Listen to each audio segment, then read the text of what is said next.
Halo semuanya, selamat datang kembali. Jadi di video kali ini saya akan menganalisa beberapa kripto ya. Tapi sebelumnya saya akan ada satu pengumuman dulu, di mana bulan depan saya akan membuka kelas analisa teknikal ya untuk cryptocurrency, di mana kalian bisa pelajari mengenai analisa teknikal, strategi analisa fundamental dan investasi. Kemudian saya akan bagi sinyal juga ya buat trading dan investasi. Dan kalian juga akan mendapatkan ruang diskusi untuk setiap kelas dan alumni. Oke, untuk durasi programnya ini lebih kurang 1 bulan dan biaya registrasinya 1,8 juta ya. Buat kalian yang mau join, kalian bisa langsung klik di link di bawah ini, atau bisa juga scan QR code ini. Nah, linknya saya juga taruh di deskripsi video ya, jadi kalian bisa langsung join. Oke, sekarang kita akan mulai dulu dari Ethereum. Nah, untuk chart Ethereum ini kita bisa perhatikan, sekarang dia masih ada di satu uptrend yang lumayan kuat ya. Dan kalau saya perhatikan ini dia baru saja breakout dari resisten kuatnya. Nah, mungkin ada di sekitar sini. Kalau saya gambarkan untuk titik resistennya. Nah, ini bisa saya katakan retest dari area resistennya, di mana harga baru retest dan kemudian ingin melanjutkan kenaikannya. Nah, untuk target Ethereum terdekat ini, kalau saya tarik Fibonacci, mungkin kita bisa targetkan di area golden ratio di 2276 ya. Area ini cukup ideal ya buat take profit.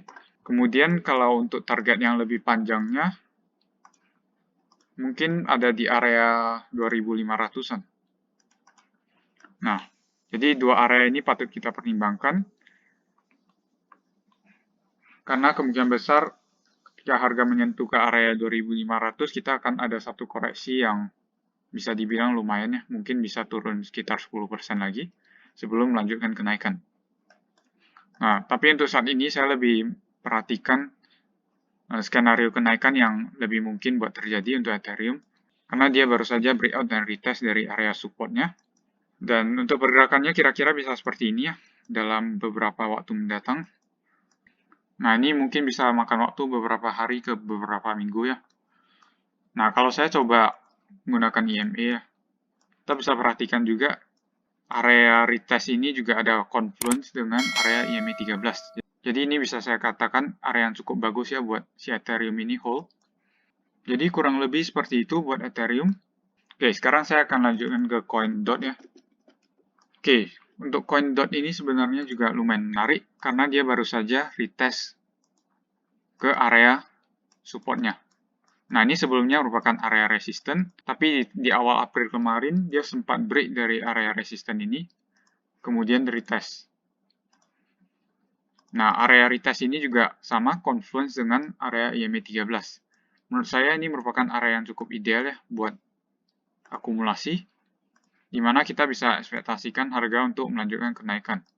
Nah, kalau saya ukur dengan Fibonacci, golden ratio-nya ini ada di area 52,5 ya. Jadi area ini patut kita pertimbangkan karena dalam beberapa waktu mendatang harusnya dia akan capai area tersebut. Nah, ini untuk Polkadot juga didukung dengan fundamental yang masih lumayan bagus ya. Bulan depan mereka mau launching Polka Market-nya. Jadi bisa jadi opportunity yang cukup bagus buat drive harganya mungkin ke area 52. Nah, tapi untuk target yang lebih long term-nya, mungkin saya bisa targetkan ke area 68. Karena ini merupakan area resisten dari rasio 2,618 Fibonacci ya. Nah, ini bisa jadi area yang cukup penting juga. Tapi sebelumnya kita harus melihat harga break di atas area 52 sebelum area 68 ini bisa tercapai. Nah, untuk IMA juga masih sama ya. Kalau kita perhatikan, harganya masih ada di atas IMA 50 ya, dari awal tahun ini.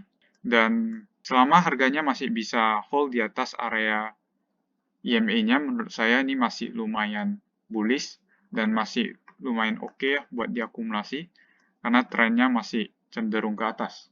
Nah, jadi kurang lebih seperti itu ya buat Polkadot. Sekarang saya akan coba bahas mengenai BNB. Nah, BNB ini juga sebenarnya cukup menarik, karena kalau saya ukur dengan Fibonacci ya, dari area sini, dia sudah break di atas area resisten golden ratio-nya. Jadi untuk target selanjutnya, saya akan ekspektasikan harga naik ke area 564 sampai 588. Ini merupakan resisten yang cukup krusial bagi Binance Coin. saya bisa ekspektasikan adanya sedikit koreksi ya, mungkin di area sini, atau bahkan bisa koreksi di area 622 ini. Nah, jadi untuk sekarang sebenarnya masih cenderung bullish, dan area take profit idealnya harusnya masih ada di atas 550. Jadi ini masih ada sekitar 20% ya, buat kita manfaatin.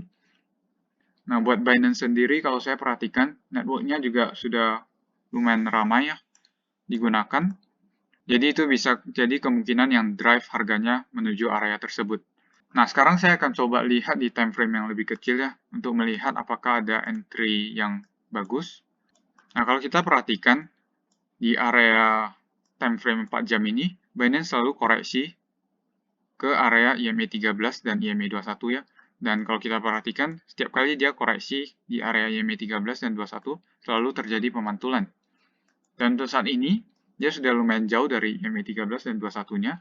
Jadi, saya akan ekspektasikan harga mungkin menyentuh kembali ke area tersebut dan melanjutkan kenaikannya kembali. Dan ini akan terus berulang ya, mungkin sampai ke area resisten 564 sampai 589 ini. Nah, selama Binance masih melakukan movement yang seperti ini, kemungkinan besar kita masih akan melihat kenaikan ya. Oke, jadi kurang lebih seperti itu buat Binance. Sekarang saya akan lanjutkan ke koin terakhir ya, XRP. Nah, buat XRP ini di awal tahun kemarin saya juga sudah katakan ya, kemungkinan besar kita sudah terjadi bottoming di area-area sini. Dan terbukti ya, ini kenaikannya sudah 400-an%, dan menurut saya ini kenaikannya sudah lumayan eksponensial ya.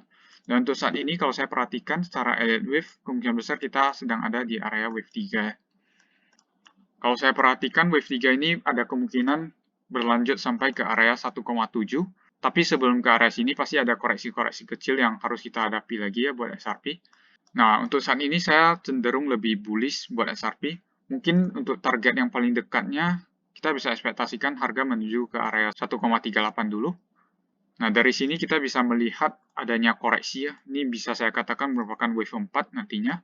Setelah dari sini, baru kita akan ada kenaikan untuk wave 5 lagi. Untuk target wave 5-nya, saya ekspektasikan harga menuju ke area 1,76 ya. Jadi akhir dari wave 3-nya kemungkinan besar ada di area 1,76. Ini kita masih ada potensi ya, mungkin sekitar 40-an% lagi. Ini bisa dimanfaatkan, tapi resiko harus selalu di-manage ya. Jangan sampai kita menggunakan modal yang terlalu besar, karena ini kalau kita perhatikan pergerakannya sudah lumayan eksponensial. Jadi buat kalian yang mau coba-coba mungkin bisa targetkan ke area 1,39 dulu. Kalau area ini ditembus, kemungkinan besar kalian bisa targetkan ke area 1,76. Jadi kurang lebih seperti itu buat strategi dari XRP. Saya masih cenderung bullish buat XRP buat tahun ini. Dan harusnya untuk tahun ini kita akan break dari all time high di tahun 2017 sebelumnya. Jadi kurang lebih seperti itu ya buat XRP. Nah, buat kalian yang mau mendapatkan update dari koin-koin lain, kalian bisa join di channel Telegram saya. Linknya ada di deskripsi di video ini. Jadi sekian saja untuk video kali ini. Terima kasih sudah menonton. Sampai jumpa di video berikutnya.